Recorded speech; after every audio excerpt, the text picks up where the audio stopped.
Yo desde siempre quise ser médico. Desde que tengo uso de razón, me interesa la salud, la ciencia. Era chiquito y decía quería ser médico. Bueno, eso hice. Fui a la Facultad de Medicina, estudié, me recibí de médico y luego hice una residencia en cardiología y hasta el día de hoy sigo trabajando como cardiólogo. Más allá de eso, la tecnología fue un campo que siempre me interesó y fue allá por el año 2012 donde pensé en meterme en algo tecnológico e hice la residencia de informática médica en el Hospital Italiano de Buenos Aires. Viene la parte en la que le tengo que contar a mi mujer que otra vez tengo que ser residente. Si quieren, esa no se las cuento porque los voy a aburrir, pero terminé la residencia y la verdad es que descubrí que con la tecnología realmente se pueden hacer un montón de cosas que no solo desde lo asistencial son útiles para los pacientes. Es por eso que, a ver si esto... Bueno, es por eso que junto con Matías y Alejandro, mis socios en Omnia, fundamos Omnia Salud y estamos desde hace ya más de 5 años en el campo de la historia clínica electrónica y de los sistemas. Todos sabemos que desde hace varios años las diversas industrias han tenido una transformación digital, ¿verdad? Lo que tiene que ver con, por ejemplo, el retail, las empresas de retail se retransformaron en e-commerce. Las finanzas en fintech. Y esto no solo produjo un cambio en cómo las empresas llevaban adelante los procesos, o sea, el hecho de utilizar herramientas digitales y electrónicas, sino que más bien tuvo que ver con un replanteo de los modelos de negocios y de la visión que las mismas tienen. Sin lugar a dudas, la salud es una de las grandes industrias en las que todavía entendemos que no ha llegado esa verdadera revolución. Bueno, sin lugar a dudas, hay, bueno, no importa, lo hacemos así. Un montón de avances tecnológicos que nosotros conocemos al día de hoy que hacen de la medicina que sean lo que hoy es. Todo esto que contó Diego es el futuro y muchas cosas son realmente el presente. O sea, hoy un paciente se puede operar con un Da Vinci, siendo operado por otro profesional en otro lugar de la Argentina o incluso del mundo. El gran avance en cuanto a aparatología, en diagnóstico por imágenes. Bueno, todo esto sabemos que... Acá estamos. Sabemos que son el presente, ¿sí? Pero cuando pensamos en cómo es nuestra relación con el médico, bueno, nos retrotrae a varios años atrás, ¿verdad? Hoy por hoy, si yo me quiero atender con un médico, bueno, puedo llamar por teléfono, pido un turno, llego a la consulta, me siento en la sala de espera. Cuando el profesional me atiende, voy a charlar con él, me va a revisar seguramente, va a tomar nota, incluso hoy muchas veces en una hoja de papel, va a tomar nota, y luego el médico va a cobrar por esa consulta que me realizó, se la puedo pagar yo, la puedo pagar un financiador, ese es el modelo más tradicional. Bueno, esto es lo que seguimos viendo hoy por hoy con los avances tecnológicos que hay, ¿sí? Entonces, modelos y procesos en general, y el modelo de negocios sigue siendo el mismo que el que teníamos hace unos años. Y nuestro verdadero desafío es lograr, esto que se dijo que no había que decir mucho, pero lo vamos a decir, lograr la disrupción, ¿sí?, en la industria de la salud.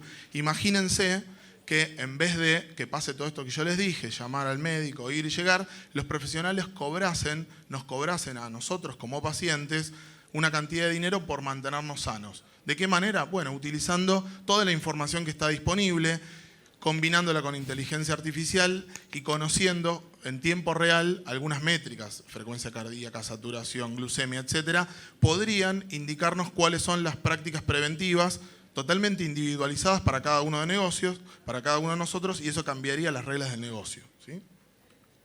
La historia clínica, sin lugar a dudas, entendemos nosotros que es un poco el eje central de todo esto y es la llave y lo que posibilitaría que esto ocurra. Ahora, bueno, la historia clínica es un medio de registro, ¿sí? Eso no le cabe duda a ninguno. ¿Y por qué registramos? Registramos por todo esto. Registramos porque tenemos que dejar una huella de lo que le hicimos nosotros al paciente y de qué constó en la atención. También registramos para comunicarnos con el equipo de salud, ¿sí? De forma sincrónica. Yo voy a dejar dicho qué es lo que hice para que el profesional que viene detrás mío entienda hacia dónde vamos y comunicarnos entre nosotros. Desde lo médico legal, sin lugar a dudas también es el respaldo en donde consta cada uno de nuestros actos y ante un eventual litigio que podamos tener con el paciente, este va a ser el soporte, ¿sí? Que va a servirle al paciente y fundamentalmente a nosotros para poder defendernos, ¿no? Y finalmente, para lo que es facturación, tiene que ver con poder cobrar nuestros actos que están debidamente registrados y, muy importante, el punto de la investigación, a través de lo que se ingresó en las historias clínicas, de los datos de los pacientes, crear y generar conocimiento científico. La historia clínica, como dijimos, surge en papel hace más de 1500 años, hay registros de hace muchísimo tiempo, pero en electrónica hace muy poquito que ocurre. Esto arranca ya por los años 60, un poco con la utilización de las computadoras personales. Digamos, hasta ese momento, imagínense que las computadoras eran una cosa gigante que estaba guardada en un cuarto, que la operaba un científico ruso. Bueno, esto empezó a pasar que las computadoras se hicieron más chiquitas y las pusieron a trabajar en diversas industrias, ¿sí? En los bancos, sin lugar a duda, y en los hospitales también. Esto empezó a pasar. Y se combina también con el concepto que acuñó Larry Weed, que Larry Weed era un médico de familia, que planteó un poco el concepto del problema, ¿sí? Y a partir de ahí, los médicos de familia están muy familiarizados con lo que se llama la historia clínica basada en problemas o orientada en problemas. Un poco la informática médica se basa en eso, toma algunos de estos conceptos y se lanzan las primeras historias clínicas electrónicas. Hay que mencionar que las primeras experiencias en Estados Unidos fueron en Regent Street, en Indiana, y es un poco la meca de la informática médica todavía hoy, pero los hospitales del gobierno, los hospitales de veteranos, fueron los primeros que arrancaron con todo esto. Y en el resto del mundo, mencionar la experiencia del Reino Unido, de las comunidades en España, que también se informatizaron hace un tiempo atrás, y de los países nórdicos. Pero sin lugar a dudas, el gran salto que permitió que hoy estemos en donde estamos, con la historia clínica electrónica, fue el ARRA, más conocido todo esto como la ley de Meaningful Use en Estados Unidos, allá por 2008-2009, que bueno, básicamente inyectaron un montón de dinero al mercado como para promocionar la salud electrónica, y esto posibilitó, como ven en el gráfico, que Estados Unidos, que venía muy por debajo del 50% a nivel global, termine de tener más o menos estos índices de informatización de centros de salud. Hoy por hoy esto es más todavía. Ahora bien, tenemos distintos tipos de registros clínicos electrónicos y en su historia se dieron de esta forma. O sea, inicialmente hablamos de programas. Bueno, ¿qué es un programa? Programa de niño sano, mujer embarazada, determinada patología, paciente con diabetes, enfermedades crónicas, etcétera, lo que sea, en donde, bueno, la idea era justamente registrar los datos que importaban para ese programa, ¿sí? Entonces llegaban los pacientes y se registraban nada más que esos datos. Posteriormente aparecen las epicrisis informatizadas. En muchos sanatorios, yo cuando hice mi residencia, de hecho utilizábamos un sistema similar, había todo papel, la típica carpeta azul con la historia del paciente, pero cuando se iba se la dabas en un Word porque así el día que vuelva la podías recuperar. Bueno, esto estaba un poco más sistematizado, pero la idea era tener un cierre del acto médico, que es la epicrisis, en computadora. Luego aparecen los registros episódicos. Los registros episódicos son cada acto médico que se registra está en un soporte electrónico, en la historia clínica electrónica. El problema que tiene esto es que los episodios son salteados en el espacio y no son coordinados entre sí. Por lo tanto, la información se pierde. Aparecen finalmente, y es así como la concebimos nosotros, y es así como existe hoy la historia clínica, los registros longitudinales, en los cuales se habla de un continuo de salud y cada uno de los registros episódicos tienen una relación con los anteriores, así mismo como todas las consultas del ámbito ambulatorio en general. Esto posibilita también el nacimiento del concepto de la historia clínica separada por ámbitos, ¿sí? Teniendo en cuenta que son diferentes los contactos de salud entre lo que es internados, lo que puede ser la guardia, lo que puede ser el consultorio, hospital de día, internación domiciliaria, etcétera.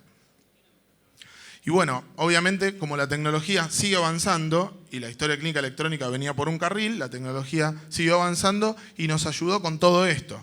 ¿Con qué? Bueno, básicamente con la interoperabilidad. Hablar de estándares en interoperabilidad, que algo se dijo al principio sobre esto, como HL7, CDA, FHIR, etcétera, nos posibilita que la historia clínica no sea un sistema que esté totalmente aislado sino que está más bien en un contexto de sistemas de información para la salud. Entonces, a través de estos estándares lo que podemos hacer es conectarnos con otros sistemas, por ejemplo, sistema de imágenes, sistema de laboratorios, y que la información fluya de un lado al otro. Todo lo referente a seguridad, bueno, posibilitaron básicamente que podamos pasar del papel al registro electrónico y que esto sea seguro. Firma electrónica, firma digital, blockchain, de todo esto van a hablar seguramente más adelante, pero es sumamente importante a la hora de guardar registros. Y me meto también, y lo relaciono con lo que tiene que ver la nube. Esto está muy en relación con, bueno, el concepto de no tener más la información físicamente alojada en un lugar que nosotros conocemos, sino más bien hacerla ubicua, como se dice, y tenerla 100% disponible y accesible estando en la nube. Los dispositivos móviles también contribuyen mucho a esto. Eso que dice ahí es Bring Your Own Device, es un concepto que estamos utilizando. En los años 60 decíamos que pasamos de una mega computadora a una computadora personal. Les diría que en el Hospital del Futuro ni siquiera va a haber computadoras porque todos ustedes tienen una computadora en la mano ahora, ¿sí? Entonces no hace falta que haya más computadoras, podrías entrar con tu dispositivo, loguearte a la red en donde tenés que hacerlo, trabajar, chatear, seguir respondiendo mails, es parte de uno el dispositivo, hoy en día ya lo es. Bueno, aprovechar esto en nuestro favor, o sea, ni siquiera computadoras necesitaría el hospital. Y finalmente, dispositivos médicos que se conectan con los sistemas a través, por ejemplo, de protocolos como Bluetooth, NFC, etcétera. Bueno, balanzas digitales, glucómetros, saturómetros, etcétera. Todos pueden mandar información en tiempo real a los dispositivos y almacenarse para obtener la mayor cantidad de información posible. ¿Y qué ventajas tiene básicamente la historia clínica con respecto a las de papel? Bueno, básicamente hablar de estos puntos. Gestión de la información. Por un lado, hacerla más accesible, obviamente legal y confidencial, y poder agregar información mucho más fácil y almacenarla, ¿sí? Hasta acá se le hubiese ocurrido a cualquiera, pero creo que el punto más importante está en el segundo, que es la reutilización de los datos. ¿Qué podemos hacer con esto? ¿Sí? Del papel también podríamos sacar los datos, sería una tarea humanamente no posible, ¿sí? Se generan muchísima cantidad de datos para poder no tenerlas digitalizados y poder aprovecharlos. Entonces, bueno, poder analizar, y eso me posibilita tener una mejor gestión de mi centro, de mi hospital, de mi consultorio, relacionarlo con el soporte a la toma de decisiones. Y esto es calidad. ¿Qué es el soporte a la toma de decisiones? Básicamente es cuestionar las decisiones del profesional en línea al momento en el que las hace, ¿sí? Partiendo del conocimiento médico que está integrado al sistema, uno podría indicar un fármaco y el sistema darse cuenta que para el nivel de creatinina que tiene ese paciente en este momento no se recomendaría dar ese y podríamos darle otro, ¿sí? Esto ya existe, esto funciona hoy. Y a través de todo esto, obviamente, investigar y educar y generar políticas para salud pública en general. Reducción de costos, independientemente de lo más obvio que podría ser no gastar plata en papeles, cuidar el medio ambiente, etc. Me refiero con reducción de costos, en serio, a mejorar procesos de atención, calidad, disminuir el error médico, más que a cualquier otra cosa.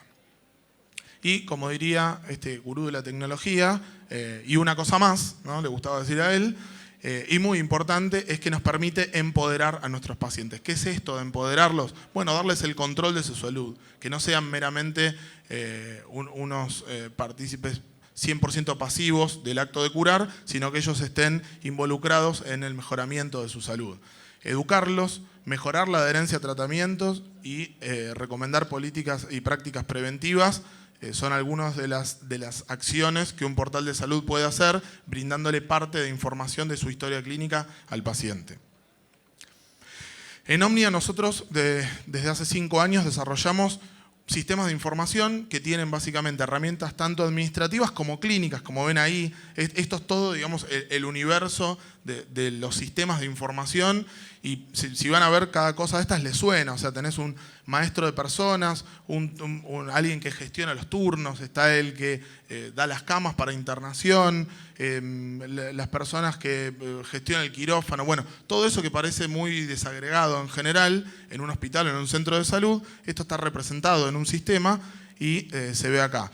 Fíjense que la particularidad es que la historia clínica electrónica está ubicada en el centro del sistema de información y toda la información fluye desde y hacia ella, con lo cual garantiza, por un lado, calidad, garantiza tener los registros totalmente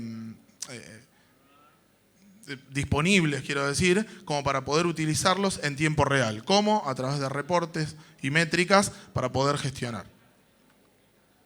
Bueno, estos son algunos de los clientes que hoy tenemos acá en la Argentina. Tenemos más de 90 clientes y por suerte estamos yendo hacia otros países de Latinoamérica prontamente para ayudarlos a seguir en esta transformación digital de lo que se viene en el mundo de la salud. Bueno, muchas gracias. Muy bien, muchas gracias.